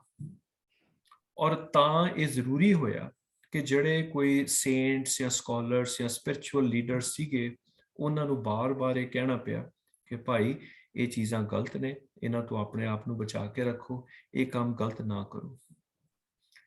ਗੁਰੂ ਸਾਹਿਬ ਜਿਹੜੇ ਸਨ ਉਹਨਾਂ ਨੇ ਕੋਈ ਵੀ ਜਿਹੜੇ ਯੁੱਗ ਨੇ ਉਹਨਾਂ ਦੇ ਵਿੱਚ ਆਈਆਂ ਕੁਰੈਤਾਂ ਜਾਂ ਉਹਨਾਂ ਦੇ ਵਿੱਚ ਆਈਆਂ ਬੁਰਾਈਆਂ ਨੂੰ ਇੱਕ ਟਾਈਮਲਾਈਨ ਦੇ ਹਿਸਾਬ ਦੇ ਨਾਲ ਦੇਖਣ ਦੀ ਬਜਾਏ ਉਹਨਾਂ ਨੇ ਇਸ ਸ਼ਬਦ ਨੂੰ ਅਸੀਂ ਅਗਰ ਦੇਖੀਏ ਤੇ ਉਹਨਾਂ ਨੇ ਉਹਨਾਂ ਕੁਰੈਤਾਂ ਨੂੰ ਇਸ ਹਿਸਾਬ ਨਾਲ ਦੇਖਣ ਦੀ ਕੋਸ਼ਿਸ਼ ਕੀਤੀ ਹੈ ਕਿ ਵੀ ਇਹ ਮਾੜੀਆਂ ਚੀਜ਼ਾਂ ਕਿਸੇ ਇਨਸਾਨ ਦੇ ਵਿੱਚ ਸਤਯੁਗ 'ਚ ਵੀ ਹੋ ਸਕਦੀਆਂ ਨੇ, ਪਰ ਅਗਰ ਕੋਈ ਕਲਯੁਗ ਦਾ ਇਨਸਾਨ ਵੀ ਜਿਹੜਾ ਹੈ ਉਹ ਆਪਣੇ ਮਨ ਦੇ ਵਿੱਚ ਆਪਣੇ ਹਿਰਦੇ ਦੇ ਵਿੱਚ ਉਸ ਪ੍ਰਮਾਤਮਾ ਦਾ ਨਾਮ ਬਿਠਾਉਂਦਾ ਹੈ ਤੇ ਉਹ ਕਲਯੁਗ ਦੇ ਵਿੱਚ ਵੀ ਆਪਣੇ ਆਪ ਨੂੰ ਇਹਨਾਂ ਮਾੜੀਆਂ ਚੀਜ਼ਾਂ ਤੋਂ, ਇਹਨਾਂ ਕੁਰੈਤਾਂ ਤੋਂ ਬਚਾ ਕੇ ਰੱਖ ਸਕਦਾ ਹੈ। ਸੋ ਇਹ ਕੰਟੈਕਸਟ ਸਮਝਣਾ ਸਾਡੇ ਲਈ ਬਹੁਤ ਜ਼ਰੂਰੀ ਹੈ ਕਿ ਇਹ ਕੁਰੈਤਾਂ ਦਾ ਕਨਸੈਪਟ ਜਿਹੜਾ ਹੈ ਕਿੱਥੋਂ ਆਉਂਦਾ ਹੈ, ਕਿਉਂ ਆਉਂਦਾ ਹੈ ਔਰ ਗੁਰਬਾਣੀ ਇਸ ਬਾਰੇ ਸਾਨੂੰ ਕੀ ਸੇਧ ਦਿੰਦੀ ਹੈ। ਹੁਣ ਗੁਰੂ ਸਾਹਿਬ ਨੇ ਸਾਨੂੰ ਇਹ ਤੇ ਕਹਿਤਾ, ਗੁਰੂ ਗੋਬਿੰਦ ਸਿੰਘ ਜੀ ਨੇ ਕਿ ਜੀ ਤੁਸੀਂ ਆਪਣੇ ਆਪ ਨੂੰ ਇਹਨਾਂ ਕੁਰੈਤਾਂ ਤੋਂ ਬਚਾ ਕੇ ਰੱਖੋ। ਅਸੀਂ ਇਹ ਵੀ ਦੇਖ ਲਿਆ ਕਿ ਗੁਰਬਾਣੀ ਸਾਨੂੰ ਬਾਰ-ਬਾਰ ਡਿਫਰੈਂਟ ਤਰੀਕੇ ਨਾਲ ਇਹ ਸੇਧਾਂ ਦਿੰਦੀ ਹੈ।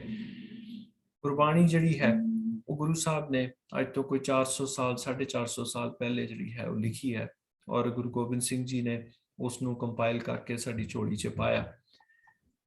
ਪਰ ਜੋ ਉਹਨਾਂ ਚੀਜ਼ਾਂ ਉਸ ਟਾਈਮਾਂ ਦੇ ਵਿੱਚ ਗੁਰੂ ਸਾਹਿਬ ਨੇ ਕਿਹਾ ਹੈ, ਅਸੀਂ ਉਹਨਾਂ ਕੁਰੈਤਾਂ ਦੀ ਜਿਹੜਾ ਰੀਅਲ ਮੀਨਿੰਗ ਹੈ ਉਹ ਸ਼ਾਇਦ ਪਿਛਲੇ 50 ਜਾਂ 100 ਸਾਲ 'ਚ ਹੀ ਲੱਭ ਪਾਏ through the various scientific advancements that we have seen। Guru Sahib ਨੇ ਅਗਰ ਸਾਨੂੰ ਕਿਹਾ ਕਿ ਤੰਬਾਕੂ ਜਿਹੜੀ ਹੈ ਜਾਂ ਐਲਕੋਹਲ ਜਿਹੜੀ ਹੈ ਉਹ ਇੱਕ ਬੱਜਰ ਕੁਰੈਤ ਹੈ ਤੇ ਅਸੀਂ ਅੱਜ ਇਸ ਗੱਲ ਨੂੰ ਸਮਝ ਪਾ ਰਹੇ ਹਾਂ ਕਿ ਵੀ ਸਮੋਕਿੰਗ ਦੇ ਨਾਲ ਸਾਨੂੰ ਕੈਂਸਰ ਹੋ ਸਕਦਾ ਹੈ, ਹਾਰਟ ਡਿਜ਼ੀਜ਼ਸ ਹੋ ਸਕਦੀਆਂ ਨੇ, ਠੀਕ ਹੈ, ਸਟ੍ਰੋਕ ਹੋ ਸਕਦੀ ਹੈ ਬੰਦੇ ਨੂੰ। ਸਮੋਕਿੰਗ ਕਰਕੇ ਲੰਗਸ ਦੇ ਵਿੱਚ ਕਈ ਕਿਸਮ ਦੇ ਕੈਂਸਰ, ਮੂੰਹ ਦੇ ਕੈਂਸਰ ਜਿਹੜੇ ਨੇ, ਜ਼ੁਬਾਨ ਦੇ ਕੈਂਸਰ ਨੇ, ਕਈ ਕਿਸਮ ਦੀਆਂ ਇਸ ਕਿਸਮ ਦੀਆਂ ਪ੍ਰੋਬਲਮਸ ਜਿਹੜੀਆਂ ਨੇ ਉਸ ਦਾ ਜਿਹੜਾ ਇਮਿਊਨ ਲੈਵਲ ਹੈ ਉਹ ਘਟ ਜਾਂਦਾ ਹੈ। ਇਸ ਵੇਲੇ ਹੁਣ ਕੋਵਿਡ ਚੱਲ ਰਿਹਾ ਹੈ, ਕੋਵਿਡ ਦੇ ਵਿੱਚ ਸਭ ਤੋਂ ਜ਼ਿਆਦਾ ਜਿਹੜਾ ਫੋਕਸ ਹੈ ਉਹ ਲੰਗਸ ਦੇ ਉੱਤੇ ਹੈ। ਜੇ ਇਨਸਾਨ ਦੇ ਫੇਫੜੇ ਜਿਹੜੇ ਨੇ ਉਹ ਪ੍ਰੋਪਰਲੀ ਕੰਮ ਨਹੀਂ ਕਰ ਰਹੇ ਜਾਂ ਉਸ ਦਾ ਇਮਿਊਨ ਸਿਸਟਮ ਜਿਹੜਾ ਹੈ ਉਹ ਪ੍ਰੋਪਰਲੀ ਕੰਮ ਨਹੀਂ ਕਰ ਰਿਹਾ ਤਾਂ ਉਸ ਨੂੰ ਇਨਫੈਕਸ਼ਨ ਬਹੁਤ ਛੇਤੀ ਹੋ ਸਕਦੀ ਹੈ। ਸੋ ਇਹ ਸਭ ਚੀਜ਼ਾਂ ਜਿਹੜੀਆਂ ਨੇ ਗੁਰੂ ਸਾਹਿਬ ਨੇ ਜੋ ਸਾਨੂੰ ਕਹੀਆਂ ਕਿ ਇਹ ਕੁਰੈਤਾਂ ਨੇ, ਕਾਰਡਨਲ ਸਿੰਸ ਨੇ, ਇਹਨਾਂ ਤੋਂ ਬਚ। there is a reason why he said them and same goes with alcohol, right? alcohol ਦਾ ਸਾਨੂੰ ਇਹ ਪਤਾ ਹੈ, ਅਕਸਰ ਲੋਕੀ ਇਹ ਕਹਿ ਦਿੰਦੇ ਨੇ ਕਿ ਵੀ ਕਈ ਐਸੇ ਫੇਥ ਹੈਗੇ ਨੇ ਜਿਸ ਤਰ੍ਹਾਂ ਕ੍ਰਿਸਚੀਅਨ ਫੇਥ ਹੈ ਉਸ ਦੇ ਵਿੱਚ ਜਿਸ ਵੇਲੇ when they break bread ਤੇ ਉਹ ਵਾਈਨ ਯੂਜ਼ ਕਰਦੇ ਨੇ। ਚਲੋ ਆਪਾਂ ਉਸ ਪਾਸੇ ਨਹੀਂ ਜਾਂਦੇ ਕਿ ਉਹ ਕਿਉਂ ਕਰਦੇ ਨੇ, ਪਰ ਅੱਜ ਦੀ ਸਾਇੰਸ ਜਿਹੜੀ ਹੈ ਉਹ ਸਾਨੂੰ ਇਹ ਸ਼ੋ ਕਰਦੀ ਹੈ ਕਿ ਐਲਕੋਹਲ ਕੰਜ਼ੰਪਸ਼ਨ ਜਿਹੜੀ ਹੈ ਉਸ ਕਰਕੇ high blood pressure, heart disease, liver disease, ਕਈ ਕਿਸਮ ਦੇ ਕੈਂਸਰ ਜਿਹੜੇ ਨੇ ਉਹ ਇਨਸਾਨ ਨੂੰ ਹੁੰਦੇ ਨੇ। ਇੱਕ ਪ੍ਰੂਵਨ ਫੈਕਟ ਹੈ ਜਿਹੜਾ ਕਿ ਮੈਡੀਕਲ ਸਾਇੰਸ ਜਿਹੜੀ ਹੈ ਉਸਨੇ ਟਾਈਮ ਐਂਡ ਅਗੇਨ ਪ੍ਰੂਵ ਕੀਤਾ ਹੈ। ਸੋ ਗੁਰੂ ਸਾਹਿਬ ਨੇ ਸਾਨੂੰ ਅਗਰ ਇਹ ਚੀਜ਼ਾਂ ਕਹੀਆਂ ਨੇ ਤੇ there is a reason why Guru Sahib said this to us almost like 400 or 500 years ago. Now we tend to accept them more ਕਿਉਂਕਿ ਸਾਡੇ ਕੋਲ ਸਾਇੰਟੀਫਿਕ ਐਵੀਡੈਂਸ ਹੈ, ਪਰ ਗੁਰੂ ਦੀ ਜਿਹੜੀ ਐਸਟੀਮਡ ਵਿਜ਼ਡਮ ਹੈ ਉਸ ਨੂੰ ਸਮਝਣਾ, ਉਸ ਨੂੰ ਐਕਸੈਪਟ ਕਰਨਾ ਜਿਹੜਾ ਹੈ ਉਹ ਸਾਡੇ ਲਈ ਬਹੁਤ ਜ਼ਰੂਰੀ ਹੈ, because there is a reason why this was said to us. ਤੇ ਸੋ ਇਹ ਚੀਜ਼ਾਂ ਜਿਹੜੀਆਂ ਨੇ ਇਹ ਸਾਡੇ ਵਾਸਤੇ ਬਹੁਤ ਜ਼ਰੂਰੀ ਨੇ ਸਮਝਣੀਆਂ, ਕਿ ਗੁਰੂ ਸਾਹਿਬ ਨੇ ਅਗਰ ਸਾਨੂੰ ਇਹ ਹੁਕਮ ਦਿੱਤੇ ਨੇ ਤੇ ਇਹ ਹੁਕਮ ਜਿਹੜੇ ਨੇ ਇਹ ਗੁਰੂ ਸਾਹਿਬ ਨੇ ਸਾਨੂੰ ਕਿਉਂ ਦਿੱਤੇ ਨੇ। ਐਂਡ ਗੁਰੂ ਸਾਹਿਬ ਇਹ ਸਾਨੂੰ ਅਗਰ ਹੁਕਮ ਦੇ ਰਹੇ ਨੇ, 52 ਹੁਕਮ ਉਹਨਾਂ ਨੇ ਦਿੱਤੇ ਨੇ, ਕੋਈ 5 ਨਹੀਂ, ਕੋਈ 4 ਨਹੀਂ, it's a tall order, right. ਅਗਰ ਤੁਸੀਂ ਇਹ ਦੇਖੋ ਕਿ ਸਾਲ 'ਚ 52 ਵੀਕਸ ਨੇ ਤੇ 52 ਹੁਕਮ ਨੇ, we have to follow each and every one of them and they all make us live better। ਕਿਉਂਕਿ ਗੁਰੂ ਸਾਹਿਬ ਇਹ ਕਹਿੰਦੇ ਨੇ ਕਿ ਇਨਸਾਨ ਦਾ ਜਿਹੜਾ ਸਰੀਰ ਹੈ ਉਸ ਦੇ ਵਿੱਚ ਉਹ ਪਰਮਾਤਮਾ ਵਸਦਾ ਹੈ, ਇਹੀ ਉਸ ਹਰੀ ਦਾ ਮੰਦਰ ਹੈ। ਹਰੀ ਦਾ ਮੰਦਰ ਜਿਹੜਾ ਹੈ ਉਹ ਕੋਈ 4 ਇੱਟਾਂ ਦੇ ਨਾਲ ਜਾਂ ਮਾਰਬਲ ਦੇ ਨਾਲ ਬਣਾਇਆ ਹੋਇਆ ਗੁਰਦੁਆਰਾ ਜਾਂ ਮੰਦਰ ਨਹੀਂ ਹੈ, ਠੀਕ ਹੈ। ਗੁਰੂ ਸਾਹਿਬ ਜਿਹੜੇ ਨੇ, ਗੁਰੂ ਅਮਰਦਾਸ ਜੀ ਮਹਾਰਾਜ ਦਾ ਅਸੀਂ ਇਹ ਸ਼ਬਦ ਜਿਹੜਾ ਹਮੇਸ਼ਾ ਪੜ੍ਹਦੇ ਹਾਂ, ਬੜਾ ਲੰਬਾ ਸ਼ਬਦ ਹੈ ਗੁਰੂ ਸਾਹਿਬ ਦਾ, ਪਰ ਉਸ ਦੇ ਵਿੱਚੋਂ 2 ਲਾਈਨਾਂ ਮੈਂ ਲਿੱਤੀਆਂ ਨੇ ਕਿ ਵੀ ਗੁਰ ਪ੍ਰਸਾਦੀ ਵੇਖ ਤੂੰ, ਉਹ ਇਨਸਾਨ ਦੇਖ ਉਸ ਗੁਰੂ ਦਾ ਪ੍ਰਸ਼ਾਦ, ਹਰ ਮੰਦਰ ਤੇਰੇ ਨਾਲ, ਉਸਨੇ ਤੇਰੇ ਤੇ ਇੰਨੀ ਬਖਸ਼ਿਸ਼ ਕੀਤੀ ਹੈ ਕਿ ਉਸ ਨੇ ਆਪਣਾ ਮੰਦਰ ਜਿਹੜਾ ਹੈ ਉਹ ਹਮੇਸ਼ਾ ਤੇਰੇ ਨਾਲ ਬਣਾ ਕੇ ਰੱਖਿਆ ਹੋਇਆ ਹੈ, ਤੈਨੂੰ ਕਿਤੇ ਜਾਣ ਦੀ ਲੋੜ ਨਹੀਂ ਹੈ। ਹਰ ਮੰਦਰ ਸਭ ਦੇ ਖੋਜੀਏ, ਹਰ ਨਾਮੋ ਲਿਓ ਸੰਭਾਲ। ਉਸ ਨੂੰ ਖੋਜਣ ਵਾਸਤੇ ਤੈਨੂੰ ਕਿਤੇ ਦੂਰ ਜਾਣ ਦੀ ਲੋੜ ਨਹੀਂ, ਤੇਰੇ ਅੰਦਰ ਹੈ, ਔਰ ਉਸ ਪ੍ਰਮਾਤਮਾ ਦਾ ਨਾਮ ਜਿਹੜਾ ਹੈ ਉਹ ਤੈਨੂੰ ਉਸ ਮੰਦਰ ਦਾ ਰਾਹ ਵਿਖਾਏਗਾ। ਅੱਗੇ ਗੁਰੂ ਸਾਹਿਬ ਕਹਿੰਦੇ ਨੇ, ਫਿਰ ਉਸ ਨੂੰ ਹੋਰ ਖੋਲ ਰਹੇ ਨੇ। ਹੌਲੀ ਹੌਲੀ ਤੁਸੀਂ ਜਿਸ ਵੇਲੇ ਸਾਰਾ ਸ਼ਬਦ ਪੜ੍ਹੋ ਤੇ ਯੂ ਰੀਅਲਾਈਜ਼ ਕਿ ਕਿਸ ਤਰ੍ਹਾਂ ਉਸ ਸ਼ਬਦ ਦੀਆਂ ਲਾਈਨਾਂ ਨੂੰ ਹੌਲੀ ਹੌਲੀ ਅੱਗੇ ਖੋਲ ਰਹੇ ਨੇ। ਅੱਗੇ ਗੁਰੂ ਸਾਹਿਬ ਇਸੇ ਦੇ ਵਿੱਚ ਕਹਿੰਦੇ ਨੇ, ਹਰ ਮੰਦਰ ਇਹੋ ਸਰੀਰ ਹੈ, ਕਿ ਉਹ ਮੰਦਰ ਜਿਹੜਾ ਉਹ ਇਨਸਾਨ ਦਾ ਸਰੀਰ ਹੈ। ਗਿਆਨ ਰਤਨ ਪ੍ਰਗਟ ਹੋਏ, ਜਿਸ ਦੇ ਵਿੱਚੋਂ ਕਿ ਗਿਆਨ ਰਤਨ ਜਿਹੜੇ ਨੇ ਉਹ ਪ੍ਰਗਟ ਹੋ ਰਹੇ ਨੇ। ਮਨਮੁਖ ਮੂਲ ਨਾ ਜਾਣਨੀ, ਮਾਨਸ ਹਰ ਮੰਦਰ ਨਾ ਹੋਏ। ਸੋ ਇਹ ਗੁਰੂ ਸਾਹਿਬ ਨੇ ਜਿਹੜੀਆਂ ਸਾਨੂੰ ਇਹਨਾਂ ਬਜਰ ਕੁਰੈਤਾਂ ਤੋਂ ਆਪਣੇ ਆਪ ਨੂੰ ਬਚਾਉਣ ਵਾਸਤੇ ਕਿਹਾ ਹੈ, ਉਹ ਇਸ ਕਰਕੇ ਕਿਹਾ ਹੈ ਕਿਉਂਕਿ ਜਿਹੜਾ ਸਾਡਾ ਸਰੀਰ ਹੈ ਉਸ ਦੇ ਵਿੱਚ ਗੁਰੂ ਸਾਹਿਬ ਨੇ ਇਹ ਗੱਲ ਕਹੀ ਹੈ ਕਿ ਉਹ ਸਰੀਰ ਜਿਹੜਾ ਹੈ ਉਸ ਹਰੀ ਦਾ ਮੰਦਰ ਹੈ। ਹਰੀ ਉੱਥੇ ਬੈਠਾ ਹੋਇਆ ਹੈ, ਜਿੱਥੇ ਅਸੀਂ ਬੈਠਦੇ ਹਾਂ, ਜਿਸ ਅਸੀਂ ਘਰ 'ਚ ਰਹਿੰਦੇ ਹਾਂ, ਅਸੀਂ ਉਸ ਘਰ ਨੂੰ ਸਾਫ਼ ਰੱਖਣ ਦੀ ਕੋਸ਼ਿਸ਼ ਕਰਦੇ ਹਾਂ। ਸੋ ਗੁਰੂ ਸਾਹਿਬ ਸਾਨੂੰ ਇਹ ਕਹਿ ਰਹੇ ਨੇ ਕਿ ਤੂੰ ਉਸ ਸਰੀਰ ਨੂੰ ਫਿਜ਼ੀਕਲੀ ਔਰ ਸਪਿਰਿਚੁਅਲੀ ਦੋਨਾਂ ਤਰੀਕਿਆਂ ਦੇ ਨਾਲ ਸਾਫ਼ ਰੱਖ। ਸੋ ਇਸ ਕਰਕੇ ਗੁਰੂ ਸਾਹਿਬ ਨੇ ਸਾਨੂੰ ਹੁਕਮ ਦਿੱਤੇ ਨੇ ਕਿ ਅਸੀਂ ਕਿਸ ਤਰ੍ਹਾਂ ਇੱਕ proper code of conduct follow ਕਰਕੇ ਸਪਿਰਿਚੁਅਲੀ ਔਰ ਫਿਜ਼ੀਕਲੀ ਇੱਕ ਅੱਛੀ ਲਾਈਫ ਜਿਹੜੀ ਹੈ ਉਹ ਬਿਤਾ ਸਕੀਏ, ਔਰ ਆਪਣਾ ਜੀਵਨ ਜਿਹੜਾ ਹੈ ਉਸ ਨੂੰ ਅਸੀਂ ਸਫਲ ਕਰ ਸਕੀਏ, ਇੱਕ ਅੱਛੀ ਲਾਈਫ ਬਿਤਾ ਸਕੀਏ। ਤੇ ਸੋ ਇਹ ਮੇਰੇ ਥੋੜੇ ਜਿਹੇ ਵਿਚਾਰ ਨੇ ਜੀ ਗੁਰੂ ਸਾਹਿਬ ਦੇ ਇਸ ਹੁਕਮ ਬਾਰੇ, ਜੋ ਮੈਂ ਆਪਣੀ ਥੋੜੀ ਬਹੁਤੀ ਸਮਝ ਦੇ ਮੁਤਾਬਿਕ ਜੋ ਮੈਂ ਸਮਝ ਸਕਿਆ ਉਸ ਚੀਜ਼ ਨੂੰ ਮੈਂ ਆਪ ਨਾਲ ਸੰਗਤ ਨਾਲ ਸ਼ੇਅਰ ਕੀਤਾ ਹੈ। ਤੇ ਇਸ ਦੇ ਵਿੱਚ ਅਗਰ ਆਪ ਦਾ ਕੋਈ ਵੀ ਵਿਚਾਰ ਹੈ ਇਹਨਾਂ ਕੁਰੈਤਾਂ ਬਾਰੇ ਜਾਂ ਹੋਰ ਕਿਸੇ ਵੀ ਚੀਜ਼ ਬਾਰੇ, ਤੇ ਤੁਸੀਂ ਬਾਈ ਆਲ ਮੀਨਸ ਆਪਣੇ ਆਪ ਨੂੰ ਅਨਮਿਊਟ ਕਰਕੇ ਤੇ ਉਸ ਬਾਰੇ ਤੁਸੀਂ ਜ਼ਰੂਰ ਗੱਲ ਕਰ ਸਕਦੇ ਹੋ। ਤੇ ਆਪਾਂ ਆਉਣ ਵਾਲੇ ਟਾਈਮ ਦੇ ਵਿੱਚ ਇਸੇ ਲੜੀ ਨੂੰ ਹੋਰ ਅੱਗੇ ਚਲਾਵਾਂਗੇ ਔਰ ਕੋਸ਼ਿਸ਼ ਕਰਾਂਗੇ ਕਿ ਆਪਾਂ ਸਮਝ ਸਕੀਏ ਕਿ ਗੁਰੂ ਸਾਹਿਬ ਨੇ ਜਿਹੜੀਆਂ ਸਾਨੂੰ ਇਹ 52 ਹੁਕਮ ਦਿੱਤੇ ਨੇ, ਇਹ ਉਹਨਾਂ ਨੇ ਕਿਉਂ ਦਿੱਤੇ ਨੇ, ਉਹ ਹੁਕਮ ਕੀ ਨੇ ਔਰ ਉਹਨਾਂ ਦਾ ਕੀ ਪਰਪਸ ਹੈ। ਸੋ ਆਪ ਸਭ ਦਾ ਬਹੁਤ ਬਹੁਤ ਧੰਨਵਾਦ ਤੇ ਹੋਈਆਂ ਭੁੱਲਾਂ ਚੁੱਕਾਂ ਦੀ ਖਿਮਾ। ਵਾਹਿਗੁਰੂ ਜੀ ਕਾ ਖਾਲਸਾ, ਵਾਹਿਗੁਰੂ ਜੀ ਕੀ ਫਤਿਹ।